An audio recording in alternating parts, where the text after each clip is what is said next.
Era uma manhã daquelas em que tudo parecia estar em um lugar bem bonito. Sabiá na laranjeira, boi no pasto, sapo na lagoa e jabuti debaixo da jabuticabeira, comendo as frutas bem doces que caíram ao chão. É que teve chuvarada na noite anterior. Assim começa o primeiro capítulo ploc-ploc de meu livro Histórias que um Jabuti me contou. Professor, esse livro ele é o resultado da minha paixão por histórias do mundo todo, de vários países, de várias culturas e de várias épocas. E foi coletando essas histórias no decorrer de minha vida, ouvindo uma daqui, lendo outra dali, pesquisando nos próprios lugares, que eu resolvi fazer essa coletânea. São histórias que perpassam culturas de vários continentes e que elas trazem um pouquinho da sabedoria de cada qual, de cada momento da história, de vários personagens curiosos, engraçados, interessantes, maléficos. Enfim, são histórias que nos fazem, antes de tudo, divertir e que também nos deixam algumas lições interessantes para a nossa vida. O meu personagem bicho principal é o Quirino. Quirino é um jabuti muito velhinho e muito sábio. E ele é quem conversa com o Tiaguinho, lá no fundo da horta, do pomar, onde existiam umas jabuticabeiras muito antigas, que são recordações também da minha infância. Então eu resolvi pegar essa árvore, que é tão brasileira e tão importante no nosso imaginário, e colocá-la também como sendo o fundo das histórias. Bom, Quirino vai falar de uma bicharada que se mete em problemas muito parecidos com o do bicho-homem. São histórias muito antigas do Brasil e de lugares muito distantes daqui. A criança vai encontrar contos, fábulas e parábolas originárias da Espanha, da França, da Itália, da Índia, do Vietnã, de Moçambique, do Marrocos. Algumas são da Antiguidade, outras da Idade Média, outras são mais contemporâneas. E tem também aqueles causos caipiras bem brasileiros, que são resultado do hibridismo cultural do nosso país com outras culturas que para aqui vieram e se somaram às culturas indígenas. Então são aquelas histórias caboclas que a gente adora, cheias de senso de humor, mas também de muita sabedoria.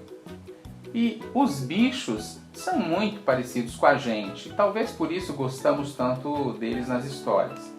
Não é à toa que o leitor encontrará, por exemplo, uma tartaruga vaidosa, um ganso generoso, um sapo impaciente, uma onça meio bobona, um corvo tagarela, uma cobra colaboradora e um boi comilão. Também haverá muita solidariedade entre desconhecidos que o destino aproximou e os transformou em amigos. É o caso do gato, do galo, do cachorro, do carneiro, do bode e do burro.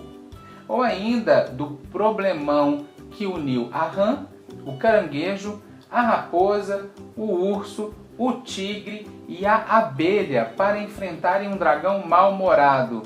Já pensou quanta diversidade de bicho para poder solucionar um problema comum?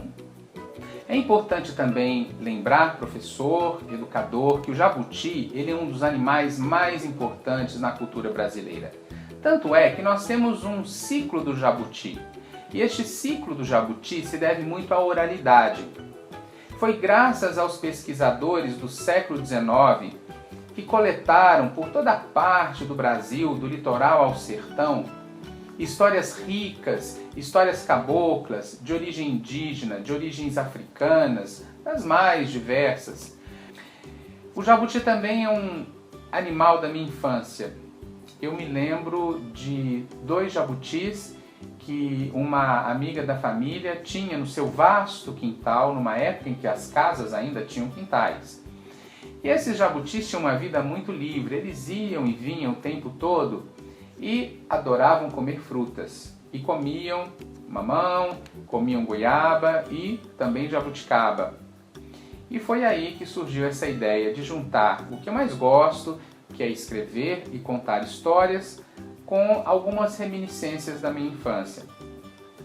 Professor, a gente vive dizendo que as crianças da nossa época já nascem grudadas aos aparatos tecnológicos. E isso não tem retorno. Temos que entender a tecnologia como neutra em si mesma. A tecnologia vai ser o que nós fizermos dela. E a tecnologia pode ser um excelente instrumento na vida de um sujeito e pode ser muito importante na sala de aula. Mas nós não podemos nos esquecer que a nossa tecnologia mais importante, o nosso artifício mais fundamental é a linguagem. Não existe nenhuma outra espécie sobre o planeta que soube usar a linguagem como nós, a ponto de construir civilizações, grandes cidades e naves espaciais que nos levam até outros orbes. Bom, a partir desta reflexão, deixo aqui também o lugar importante da leitura. A leitura, ela não é apartada do mundo tecnológico, ela não é pura evasão. A leitura não é algo antiquado que está se perdendo. A leitura é aquilo que vai sustentar simbolicamente boa parte do mundo daqui para frente e cada vez mais. Aqueles que gostarem de ler, que souberem ler e fizerem dos livros seus instrumentos de trabalho, sejam livros impressos, sejam e-books, serão pessoas mais plenas, serão pessoas com um desenvolvimento do pensamento crítico muito mais denso e muito mais consolidado. Bom, agora, professor, eu espero que você possa aproveitar esse livro da melhor maneira com seus alunos e que cada criança, cada leitor possa se divertir muito com minhas histórias. Deixo também o meu contato, porque eu adoraria saber quais foram os projetos que você fez em sala de aula a partir das minhas histórias que um jabuti me contou.